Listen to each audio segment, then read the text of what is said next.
I knew we were in for trouble the moment that woman in the Lexus aimed her phone at my wife's gas pump, like she'd just caught a grizzly in the wild. There we were, just two people trying to get through a Tuesday, my wife finishing up at the pump, me inside grabbing Gatorades because marriage is mostly about making sure nobody gets dehydrated. And suddenly this stranger, let's call her Karen, is narrating some budget crime documentary right there at Chevron. I mean, yes, I'm reporting a gas theft in progress. Those were her exact words, whispered like a villain in a soap opera. You know what I mean? The kind of line that tells you things are about to go off the rails. Now let me back up a sec just to set the record straight. My wife had done nothing wrong. Swiped her card, filled the tank, snagged the receipt. That's it. But to Karen, this was high drama. She clutched her pearls like my wife had siphoned fuel straight from her own veins. And when Karen barked at dispatch that she was watching a woman steal gasoline in broad daylight, my wife just raised her eyebrows, gave her that polite Midwestern smile, and waved the receipt around like she was surrendering in a hostage situation. Karen actually hissed, "Put it down. Don't tamper with evidence." That's when I knew we weren't dealing with your standard issue nosy neighbor. No, this woman was auditioning for a starring role in Law and Order HOA unit. So there I am, stepping outside with my arms full of Gatorade, and I see Karen has planted her Lexus across two pump lanes, blocking everyone honking at anyone who tries to get gas. "This is a crime scene," she yells, waving her phone around like a badge. People are rolling down windows, heckling her, but Karen's locked in, totally convinced she's about to break the next big Chevron cartel. My wife, meanwhile, just gives me this look, same one she gives our toddler when he colors on the TV with peanut butter. Translation, let the circus play itself out. Then the cavalry shows up. Two squad cars, lights blaring, looking like they've already survived 6 nonsense calls that morning. Karen sprints up, breathless, declaring, "That's her. That woman just stole $40 in gas. I caught it all on camera. She even tried to destroy the receipt." The officers look at my wife, look at the pump, look at Karen, and one goes, "Ma'am, did you pay with a card?" My wife, cool as a cucumber, hands over the receipt. The cop reads it, shows it to his partner, and both start laughing so hard one of them nearly drops his radio. Karen's face goes from smug to stone. Turns out my wife hadn't just paid, she'd spent more than Karen guessed. $40, try $63, plus a pack of gum. The officer points out the transaction complete screen on the pump, suggests Karen sit in her car and take a breath. That's when she turns her wrath on me, jabbing her finger and accusing me of being the getaway driver. I gotta admit, I always thought I'd make a decent heist wheelman, never figured I'd get the job while wearing flip-flops and holding Gatorade. You'd think that would be the end, right, cops laughing? Karen, embarrassed everyone, drives home. But that was just the warm-up act. Karen wanted us cited for harassment, claimed we'd intimidated her while she performed her civic duty. She even insisted the cops file a complaint for emotional damages. My wife, always the peacemaker, asked if she'd like a coffee while she waited. That almost sent Karen into orbit. The officers pulled us aside, chuckling. "This happens more than you'd think. People get twitchy about gas prices, but this one's special." Meanwhile, Karen is giving the other cop a whole TED talk about how gasoline theft funds terrorism. I kid you not, she said it loud enough for the entire station to hear. A trucker leans out and shouts, "Lady, you need a hobby. She threatens to call the FBI." And then here comes the first twist. The manager walks out, but he's nervous.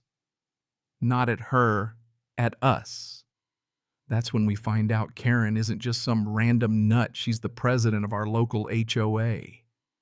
The one who's been harassing everyone about mailbox heights and the shade of your lawn. Suddenly I realize we're not just starring in a gas station sitcom. We're in the pilot episode of Karen versus everybody.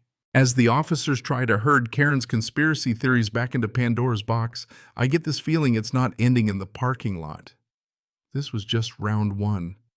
And boy, was I right. Karen snaps photos of our license plate, muttering about evidence retention. My wife whispers that we're about to get subpoenaed by the HOA Court of Make-Believe. I laugh, but she's not wrong.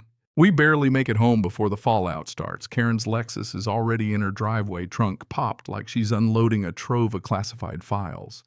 She's talking to neighbors, painting us as the new suburban Bonnie and Clyde. That night, we get an email subject line, Urgent Community Safety Bulletin. It's from the HOA board, aka Karen. It claims there's been a serious gasoline theft incident perpetrated by local residents, U.S., but not by name. Everyone's supposed to remain vigilant. My wife laughs. I shake my head. Karen's gone from busybody to neighborhood propaganda minister in under 12 hours. Normally I'd let it go. But then our neighbor Mark, the guy who barbecues in cargo shorts year-round, texts me, "Hey, is Karen talking about you?" She says you're running a gas scam. I send him a picture of the receipt. Yep, biggest heist in Chevron history. He sends back a wall of laughing emojis. But even as I joke, I'm ticked. Karen's slandering us to the whole neighborhood. And that's when I decide it's time to show up to the HOA meeting. The place is packed. Karen sits at the front, binder stacked like she's about to argue Roe v. Wade. She jumps right into it, spinning the whole gas station mess into a case for stronger community oversight. I raise my hand real casual. Quick question, do stronger oversight measures involve receipts? Because we've got one. I wave the infamous slip. The crowd bursts out laughing. Karen tries to claim criminals often forge documentation. I shoot back, ma'am, if I could forge Chevron receipts on demand, I wouldn't be living here. More laughter. Karen's losing control, and people like her, they need control like they need oxygen. But then comes the next twist. She announces she's already contacted the county's Consumer Protection Agency, claims the gas station is part of a fraudulent ring. A couple of neighbors gasp. She's dragging a whole business into her fantasy. My wife whispers, she's going to get herself sued before she gets us fined. The rest of the meeting is just Karen hijacking every topic, streetlights, trash bins, playground repairs, tying each one to her gasoline cartel theory. It's mesmerizing, in the way watching a tornado reorganize a Walmart would be. Afterward, neighbors come up, shaking their heads. Don't sweat it. Everyone knows Karen's unhinged. But the truth is, not everyone does. Some folks look at us sideways like maybe we really are fueling a black market in unleaded. Next day, we get a letter hand-delivered signed by Karen as HOA president. It's a formal notice of investigation summoning us to a disciplinary hearing for conduct unbecoming of community standards. My wife laughs so hard she nearly spits her coffee. Me, I start compiling everything, emails, the receipt, neighbor texts, even the cops' laughter. Then I call my cousin who's a lawyer. He cracks up, tells me, don't fight her in her imaginary court, beat her in the real one. Before we can file anything, another twist drops. Karen goes to the local news. A reporter shows up at the gas station. Manager calls me furious, demanding to know why he's in the middle of a soap opera. I send him the receipt. That night we see Karen on TV claiming she's thwarted a gas theft ring. The reporter's eyebrows nearly crawl off his face, but the segment airs anyway. My wife turns to me. Congratulations, we're now minor TV villains. Karen's crusade has gone public. And then knock on our door. 2 county investigators. My first thought, Karen finally convinced someone to investigate us, but nope. We're conducting an inquiry into irregular activity related to a white Lexus SUV. It's Karen's car. Turns out after filing 1,000 complaints with every agency in the county, Karen's own mileage records triggered a red flag odometer fraud. I almost burst out laughing. We invite them in partly to hear more, partly because I know Karen's watching.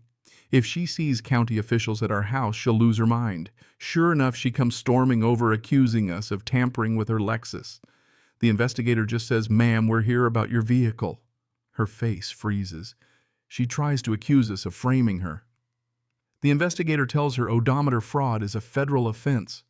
Mark, our neighbor, pops out with a beer, toasts the heir to karma. Karen naturally doubles down. Flyers start appearing in mailboxes. Community alert retaliation against your HOA president. She paints herself as a whistleblower under attack. She even organizes a community safety march protesting systemic fraud at local gas stations. 20 people show up, half for the drama, half loyalists, with Stop the Gas Cartel signs. The local news covers it again, mostly for laughs. Then a journalist digs into Karen's background, finds she's filed complaints against everyone from pizza guys to Girl Scouts.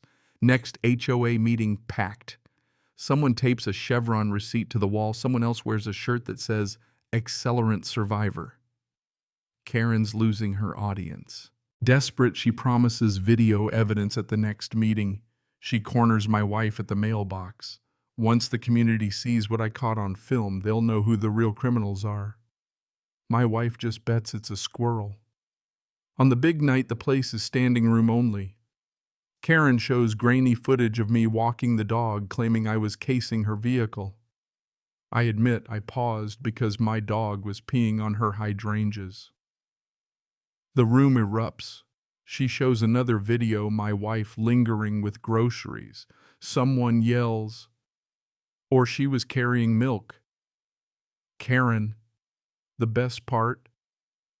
The smoking gun is a YouTube video from Texas about faulty pumps. Neighbors spot it instantly, and Karen's caught plagiarizing. The room turns. They vote to censure her. The board votes her out. Her phone rings, county investigator loud for all to hear. Karen leaves in a huff, clutching her laptop like a shield. But she's not done. Within days, we get a letter from a law firm. She's suing us for defamation. I almost drop it laughing. My cousin, the lawyer, just says she's bluffing. Still, it shows Karen's not going down quietly. Then one final escalation. Cops knock. "We have a report you're storing barrels of stolen gasoline." They search, find nothing but old bikes and a stubborn lawnmower. Not the first false report from that address, one mutters. Karen's gone from nuisance to threat, weaponizing the system, swatting HOA style. But here's the twist. The feds get involved. ATF agents show up. Karen's filed a tip about our gasoline smuggling ring, complete with photos of recycling bins labeled barrels. Even they crack a smile, but they still have to check it out. That's when my wife says, "Enough." We gather every shred of evidence, false reports, flyers, voicemails, neighbor statements, and my cousin drafts a harassment case so tight you could bounce quarters off it. And then fate intervenes. Mark texts a photo Karen's Lexus pulled over 2 patrol cars behind her. Turns out her odometer fraud case just escalated. They impound her car. The whole neighborhood hears about it by morning. Karen shows up to the next HOA meeting on foot. Board votes her out. She storms out ranting about government conspiracies and gasoline theft is real, but nobody's listening. Her reign is over. Weeks go by. The neighborhood relaxes. Kids ride bikes, people wave again. Karen still mutters at her mailbox, but her Lexus never comes back. We frame the infamous gas receipt in the garage as a trophy. Friends howl with laughter when they hear the saga. And Karen, she didn't just lose her car or her crown, she lost the one thing she craved most: control. You know, sometimes the best way to beat someone like that isn't to yell louder. It's to let them dig their own hole, and when it's deep enough, you just watch them fall in. In the end, Karen's war wasn't about gas or HOAs. It was about power and how quick a little bit of authority can turn into a punchline. So what do you think? Where's the line between vigilance and straight-up crazy? Ever faced a Karen in your own life? Drop your wildest HOA or neighbor story in the comments. I'll be reading every one. And hey, if you believe karma always finds a way, go ahead and hit that like button.